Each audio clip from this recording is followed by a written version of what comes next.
Hello friends, welcome to the Pallavi's kitchen.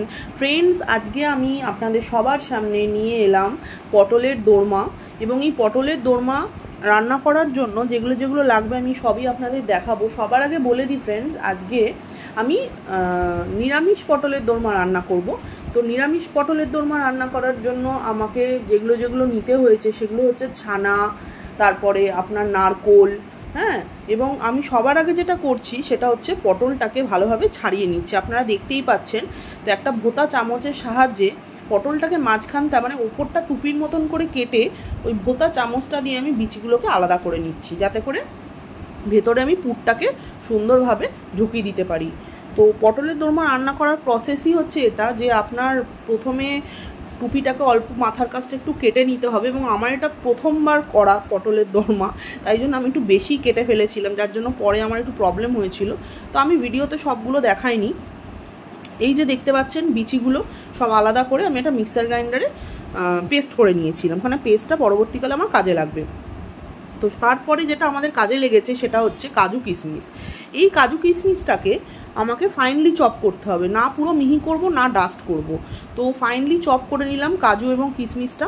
কাজু কিশমিশ finely chop করার পর আমাদের যেটা লাগবে সেটা হচ্ছে নারকোল বাটা। তো নারকোল বাটাটাকেও আমি সুন্দর করে মিক্সার গ্রাইন্ডারে মিক্সিতে পেস্ট করে নিয়েছিলাম। এরপর একটা ফ্রাইং প্যানে সর্ষের তেল আমি গরম করতে দিয়েছিলাম। পুরটাকে সবার আগে আমি বানিয়ে নেবো, ভেতরের যে পুরটা। তো সর্ষের তেলের মধ্যে আমি 1 ইঞ্চেস আদা কুচি দিয়েছিলাম। 1 ইঞ্চেস আদা কুচি দেওয়ার পরে আমি 2খানা কাঁচা লঙ্কা চিড়ে চিড়ে নিয়েছিলাম ফাইনলি চপ। তো সেটাকে আমি ওই গরম তেলের মধ্যে দিয়ে দিই এবং দুটোকে সুন্দরভাবে আমি নাড়তে থাকি। তো যতক্ষণ না এই কাঁচা গন্ধটা বেরোবে আদা এবং লঙ্কার, তো নাড়তে হবে কুচিটাকে।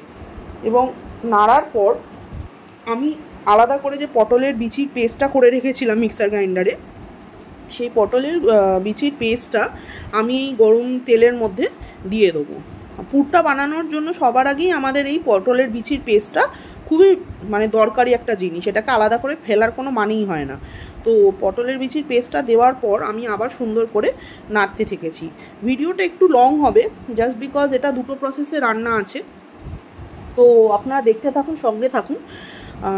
এই পটলের বিচিটা রান্না পেস্টটা যখন আমি দিলাম কড়াইয়ের মধ্যে, তো একটু হালকা যখন তেলটা ছেড়ে যাবে, ওই তেলটা ছাড়ার পরই আমাদেরকে নেক্সট যেটা রয়েছে ইনগ্রিডিয়েন্টস যেটা রয়েছে সেটা আমাদেরকে দিতে হবে। তো আমি আলাদা করে একটু পনির নিয়ে নিয়েছিলাম। সেই পনিরটাকে আপনারা দেখতে পাচ্ছেন, সেই পনিরটাকে আমি এটার মধ্যে দিয়ে দিয়েছিলাম, যে ছানাটা আর কি। তো ছানাটাকে যখন আমি দিয়ে দিলাম, ছানাটা দেওয়ার পর আমি সুন্দরভাবে আবারও নাড়তে থেকেছি। এই রান্নাটার সর্বমূল রেসিপি হচ্ছে যে আপনার যতটা টেস্ট হবে এটার কষানোর ওপর।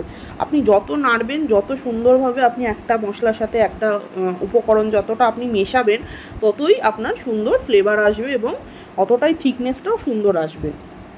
তা আমি পনিরটাকে পটলের পেস্টটাকে একসাথে আপনার নাড়তে থাকি। এবং আমি যে নারকোলের কুড়ানিটা রয়েছে, যেটা নারকোলটা কুড়িয়েছিলাম, সেই নারকোল কুড়ানিটাও এখন আমি দিয়ে দিলাম। তো একে একে আমি সমস্ত পুরের যে উপকরণগুলো লাগে সেই পুরের উপকরণগুলো আমি একে একে দিয়ে দিয়েছিলাম এবং আমি থেকেছি। আমার ফ্রাইং প্যানটা অ্যাকচুয়ালি একটু ছোট হয়ে গেছিলো, তো আমি খুব সাবধানে নাড়ছিলাম। ভুল ত্রুটি হলে আপনারা মার্জনা করবেন, একটু আধটু পড়েও গেছে।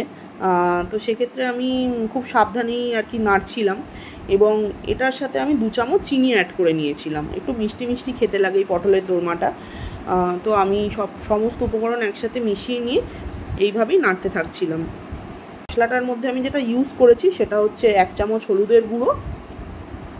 1 চামচ হলুদের গুঁড়ো দেওয়ার পর আমি 1 চামচ কাশ্মীরি লাল মির্চ যেটাকে বলে সেটা দিয়েছি, আর 1 চামচ ধনে গুঁড়ো অ্যাড করেছি মশলা হিসাবে। এই 3টো মশলা আমি এর মধ্যে অ্যাড করেছি এবং সুন্দরভাবে আমি নেড়ে নিয়েছি। সব মশলাগুলো একে অপরের সাথে যখন মিশে যাবে, তখন কি করতে হবে, আমি এই কড়াইটা খুব ছোট হচ্ছিল বলে আমি এই কড়া থেকে একটা বড় কড়াতে ট্রান্সফার করে নিয়েছিলাম, সেটার ভিডিওর মধ্যে আমি দেখাইনি। তো আমি এটার মধ্যে খোয়া ক্ষীর ইউজ করেছি একটু এক্সট্রা ফ্লেভারের জন্য। তো খোয়া ক্ষীরটাকে দিয়ে আমি সুন্দরভাবে আবার খোয়া ক্ষীরটাকে ওই মশলার সাথে উপকরণটার সাথে আমি মিশিয়ে নিয়েছিলাম। এবং মিশিয়ে নেওয়ার পর মশলাটা একটা জিনিস খেয়াল করতে হবে, এতটাই যা অবস্থায় রাখতে হবে যাতে করে এটা টাইট না হয়ে যায়। বেশি টাইট হয়ে গেলে খেতে ভালো লাগে না।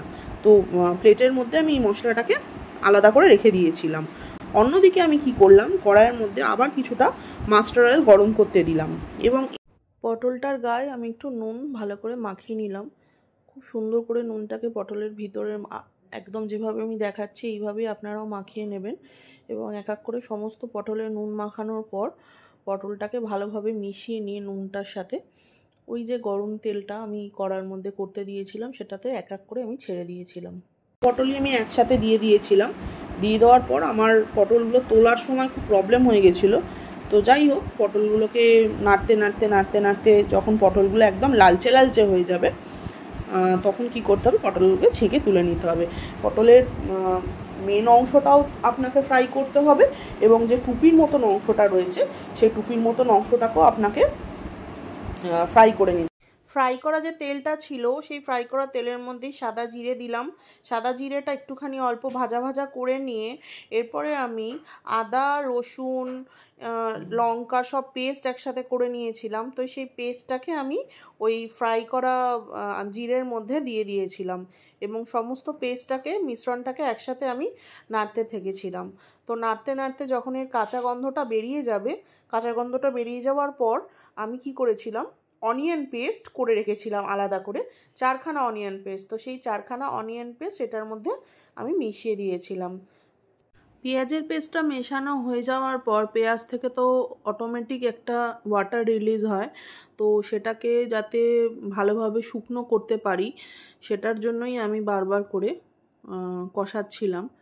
খুব বেশি মানে সেই টাইমে ফ্লেমটা না দিয়ে অল্প করে নিতে হবে ফ্লেমটাকে, নাহলে পুড়ে যেতে পারে। এবং আমি রান্না একটু বেশি ঝাল খাই বলে আমি আরও 2টো কাঁচা লঙ্কা চিড়ে চিড়ে দিয়ে দিয়েছিলাম। আপনারা চাইলে এটা স্কিপ করে যেতে পারেন আপনাদের টেস্ট অনুযায়ী, যে আপনারা কেমন খান। তো এরপরে পুরো মিশ্রণটাকে আমি সুন্দরভাবে কষাতে থাকি। এই রান্নাটা পুরোটাই ডিপেন্ড করছে কষানোর উপরে। এরপর যখন দেখবেন মশলাটা পুরোপুরি একটু শুকিয়ে শুকিয়ে এসছে তখনই আপনাকে পটলের যে পুরের মধ্যে আমি যে পনির নারকোলটা দিয়েছিলাম তো সেটাকে আমি এই মিশ্রণটার মধ্যে একটু ওপর থেকে ছড়িয়ে দিয়েছিলাম যাতে টাইট হয় গ্রেভিটা। তো আর মশলা হিসাবে আমি এখানে আবার সেই 1 চামচ হলুদ গুঁড়ো, 1 চামচ লাল লঙ্কার গুঁড়ো, 1 চামচ ধনে গুঁড়ো এবং 1/2 চামচ জিরে গুঁড়ো এর মধ্যে মিশিয়ে দিই। এবং সব রকম মশলা একসাথে মেশানো হয়ে গেলে অবশ্যই আমি স্বাদ মতো নুন দিয়ে দিয়েছি। আপনারাও আপনাদের স্বাদ মতো নুন এখানে অ্যাড করে দেবেন এবং সমস্ত মশলাগুলোকে ওই উপকরণটার সাথে মিশিয়ে নেবেন এবং গ্রেভিটা যতক্ষণ না গ্রেভি থেকে তেল ছাড়ছে ততক্ষণ আপনি এইভাবেই কষাতে থাকবেন। তো যখন আমার একটু কষানো হয়ে গেছিলো আমি ওই কাজু বাদাম এবং চারমগজ বাটাটা ওপর থেকে লাস্টে দিয়ে দিয়েছিলাম মিশ্রণটার সাথে। তো মিশ্রণটা একসাথে যখন মিশিয়ে নিয়েছিলাম দেখবেন তখন একটুখানি মশলাটা একটু সাদা রঙের থাকবে। তো এই টাইমেই কি করতে হবে, এই টাইমেই আপনাকে 2 চামচ মতো চিনি অ্যাড করতে হবে আর 4 চামচের মতো আমি দই অ্যাড করেছিলাম। আপনার কাছে যদি টমেটো থাকে আপনি টমেটো ইউজ করতে পারেন, আমার কাছে ছিল না তাই আমি দই ইউজ করেছি। এবার দইটাকে ওর সাথে মিশিয়ে নিয়ে তারপরে গ্যাসের ফ্লেমটা হালকা করে একটু কমিয়ে দিয়ে আমি এইভাবেই নাড়তে থেকেছি এবং নাড়তে নাড়তে আমি এক্সট্রা ফ্লেভার এনহ্যান্সের জন্য আমি অল্প একটু এলাচের মানে গুঁড়োটা ওপর দিয়ে ছড়িয়ে দিয়েছিলাম। আমার এলাচের গুঁড়ো পটলের দোরমাতে খুবই ভালো লাগে, আমি এলাচের গুঁড়োটা একটুখানি ওপর থেকে ছড়িয়ে দিয়েছিলাম যাতে ফ্লেভারটা আরও বেশি এনহ্যান্স করে। তো ফাইনালি যখন দেখছি যে গ্রেভিটা একটু থিক হয়ে গেছে তখন একটু খোয়া দিয়ে দিয়েছিলাম যাতে আরও সুন্দর টেস্ট আসে গ্রেভির মধ্যে। তো খোয়াটা দিয়ে আমি আবারও মশলাটাকে কষাতে থাকি। আমি কি করি, এবার পটলের যে খোসাটা ভেজে রেখেছিলাম সেটার মধ্যে আমি পুরটাকে ভরেছি। আপনাদের আমি একটা পুর ভরে দেখিয়ে দিচ্ছি, বাকিগুলো মানে আমি ক্যামেরার মধ্যে ধরিনি।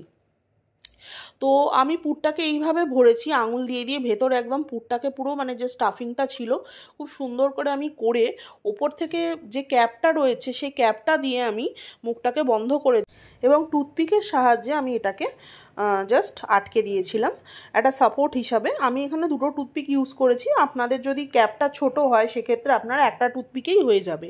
তো আমি এইভাবে প্রত্যেকটা পটলই একে একে পুর ভরে একটা একটা করে ওই গ্রেভিটার মধ্যে, যে কড়ার মধ্যে যে গ্রেভিটা হচ্ছিল সেই গ্রেভিটার মধ্যে একে একে করে আমি ছেড়ে দিয়েছিলাম, এবং খুব সাবধানে ছাড়তে হবে, কারণ পটলটা যদি সাবধানে না ছাড়েন তাহলে ভেঙে যেতে পারে। এবার আমি ওপর থেকে 1 চামচের মতন গরম মশলা আর কিছুটা রেড কাউ ঘি ওপর থেকে ছড়িয়ে দিয়েছিলাম। আমি ছড়িয়ে দেওয়ার পর আমি আবারও সেই গ্রেভিটাকে একটুখানি হালকা হাতে আমি নেড়ে নিয়েছিলাম, যাতে সমস্ত গ্রেভিটার সাথে মিশে যায়। ওর থেকে আমি কভার লাগিয়ে দিয়েছিলাম 5 মিনিটের জন্য। 5 মিনিট বাদে আমি কভারটা খুলে দেখি খুব সুন্দরভাবে তেল ছেড়ে দিয়েছে রান্নায়, আপনারা দেখতেই পাচ্ছেন বন্ধুরা। আমার এই রান্নাটা আপনাদের যদি ভালো লেগে থাকে অবশ্যই একটা লাইক, সাবস্ক্রাইব এবং অবশ্যই শেয়ার করে দেবেন।